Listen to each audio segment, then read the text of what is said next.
په سواد کې دا کومه واقعیا چې کله دغه شی ورو دي سره بله د جامعه سبحانیه ده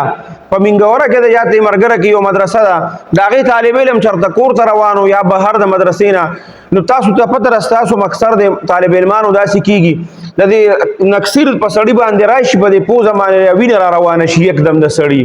دا کله چې په دې بدن کې ګرمایي شي او دا جګر چې ګرمایي شو کړي نو د سړي په پوزه باندې وینه را روانه شي هغه کور ته چېرته روانو بهر هر څه چې نو نن سبا دا الکان چې کوم دي دام د دې زیات شوقین دي چې زه بس وایرل شوی او زه مشهور شوم نو بس په لاره کې ورته دک شان څوک ورغلی دی ارامیتوب یې کړی دی او بس د مدرسو مخالفو او مکمل چې کوم دی نو مدرسو سره علماو سره او قرآن سره د دې چې چا د علماو مدرسې سره نه لګي خو د قرآن سره نه لګي که نه د اسلام سره نه لګي د دین سره نه لګي د دین او د اسلام یو مخالف کس چې دی هغه ولا ورغلی دی په مخه باندې هغه خو په پوزه باندې وینه را روانه بس هغه ته وی چې ته داسې یو ویډیو وکړه هغه هر څه ورته ویلي چې داسې ووایه هغه مدرسې پسې یو څو خبرې کوي دا زه مدرسه کې استاد والما دا چلې کړی بس هغه ویډیو هغې به ورکړی په سوشل میډیا اسمه شیر شوې ده بیا پولیس او ادارې چې کوم دي مدرسې ته تلي هغه هلک چې راغوښتی دی هغه استادانو پلار او ترونو خپلو رشته دارانو کېنولی دی هغه بس اخره کې ورته ویلي چې یاره دا دکه شان په لاره کې یو کس او زما په پوزه باندې وینه راغلې وه نکسیره او ما ته یې ویل چې ته دغه شان ویډیو وکړه چې دا زه کاریانو والی یم زمونه چونکې مدرسه کې اکثر طالبان داسې چې ما ته یو څو ورځې چوټي میلو شي او د مدرسې نه او د سبق نه خلاص شمه نو په دغه سوچ کې ما هم وی چې راشه بس یو څو خبرې ورپسې وکړه هغه چې راته څنګه ویلو نو هغه بیا دوباره ویډیو کړله چې دا ما دروغ ویلي او جامعه سبحانیه مدرسه چې ده په هغې کې هېڅ قسمه داسې څه دغه نشته چې یاره واړه دومره وخي چې مرګ دا د ما په پوزه باندې وینه راغلی وه په خپله او د هغې د وجې نه ده په دغه وخت کې زما نه ویډیو کړې وه نو دا مونږ څومره لکه دې ته بلکل هغه سړی چې هغه مکمل پریوځي که نه او بلکل هغه حد ته ورسي چې د هغې باندې نور حد نه کېږي هغه حد ته مونږ رسېدلي یو نن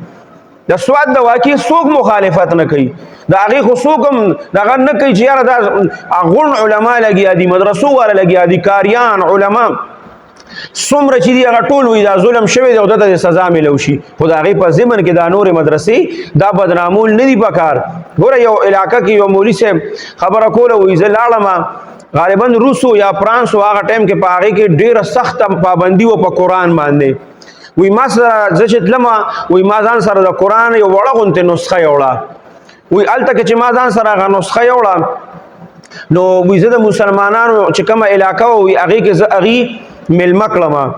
وی زه د هغې په هغه ځای کې زما شپه وه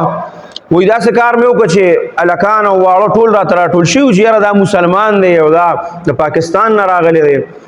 نو ما به یو ماشوم راغوښته چې بچی ته راشه او قرآن مې ورته کولو کړه چې بچی ته راشه ما ته دا سبق لږ ووایه یو به مې راغوښته په هغې کې غټ او واړه هر څومره هلکانو یو کس راته وایي د قرآن تلاوت نه شو کولی زه ډېر سخت خفه شوم په زړه کې چې دا وګوره دا مسلمانان دي دوی د خپل قرآن نه دي خبر وایي هغه کم کس چې و هغه په ما باندې پوه شو د چا چې زه میلمه وم وایي ما ته وایي چې مولي صاحب ولې پریشانه شوې ما چې یاره دا وګوره دی کې غټ غټ هلکان دي واړه دي د قرآن کې ته ما ته پوسونه وکړه دوی د قرآن نه ورځي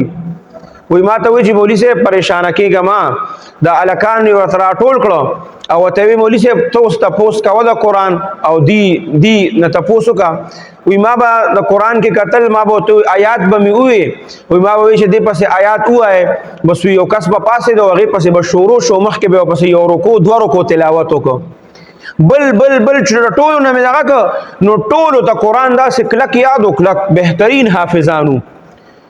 وی ما ورته وی چې دا څنګه چلېدلی خو په قرآن کې نه ورځي وی چې مولي صاحب تا د څه پته ده چې موږ دلته د خپل قرآن او د خپل دین او د خپل اسلام څونه په سختۍ باندې حفاظت کوو دلته د قرآن په نسخه باندې چې قرآن چا سره حکومت گیر که راشي هغه ټول کور والا روان کي او هغه ټول کور والا مسلمانان گرفتار کی او لږ وخت پس د دې خپل یو قانون دی د هغې مطابق هغې ته سزا ورکړي دلته ته د قرآن نسخه نشي ساتلی مونږ طریقه دا کړې ده چې دا خپل واړه چې دي دا چرته مصري له لیږو چرته چې دی نو ترکان له لیږو چرته لوار له لیږو چرته د ګاډو مکینک له لیږو د ګاډو مکینکان مصریان ترکانان چې څومره دي هغه زموږ مسلمانان دي او هغه کلک حافظان دي هغه ورته کار هم ښیي او په یاد وته هغه مخکې آیات وي یو آیات دوا آیات درې آیات هغه پس دې رستو یادې نو دی چرته قرآن په سترګم نه دی لیدلی غون قرآن زبانی یاد کړی د قرآن ته کدی ته کولوم کې دی په قرآن کې تلاوت نشي کولی خو په یاد وته ټول قرآن یاد دی قرآن کې دی پڑھائی نشي کولی ځکه دی قرآن چرته لیدلی نه دی نو کچره دا لکه د جامع سبحانیه پسیم دا پروپاګاندا شروع شو د سواد د مدرسې د وجنه نو کو داسې د خپل مدرسې او د خلک مونږ بدنامو علما بدنامو نو یاد ساته ګوره خدای نه خواسته الله ګوره په مونږ هم داسې وخرانه ولي چې مونږ د قرآن په نسخې پسې لاندې شو په عالم پسې لاندې شو په کاری پسې لاندې شو په طالب پسې لاندې نشو دا نعمت ګوره الله کومګه داسې کو دا نعمت چې کوم دی خدای نه خواسته الله زمونږ نه واخلي نو ګوره بیا به ډیر زیات ارمانو کو بنور ملکونو کې مسلمانان ملکونه دي اغي پاکستان ته پسخيږي خو اسم نشي کولی الله تعالی دا نعمت اغسته دي